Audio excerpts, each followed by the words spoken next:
Hi, this is Eric Kampmann, and this is Sunrise, and I'm with Senior Pastor Chuck Davis at Stanwich Church. And we've been talking about Eric's book that's soon to be released, Getting to Know Jesus.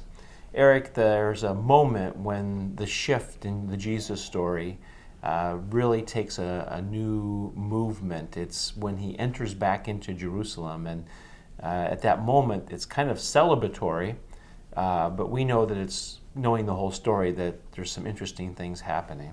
Just to keep everything in perspective, this is the third, at least the third and last entry into Jerusalem. And also keep in mind that when he has come before, he sometimes comes secretly because he knows that there may be people on the watch for him to take him prisoner. He's become thought of as a troublemaker by the authorities, the religious authorities and others. And this time, though, he comes as almost like a triumphant figure who is a conquering hero that comes back. But then that's counterpointed or contrasted to what he does once he gets to the temple. He immediately departs for Bethany. It seems anticlimactic in a funny kind of way, but it fully embodies the Jesus that we know through the gospel. Yeah. And even his entry is a little bit anticlimactic. Comes on a colt, which you would expect the triumphant king to come on a great white horse, but he comes in this peaceful moment. And the fact that he has this crowd around him and he does not immediately manipulate that crowd to drive him to be king, he knows that his way to kingship is coming through humiliation. It's an unusual way to become king. And would you kind of explain the idea of the kind of kingdom? Because when he's before Pontius Pilate, he talks about his kingdom, right? And it's not like the kingdoms of earth. Yeah. When we were in Israel, Brian Woodman always used that phrase.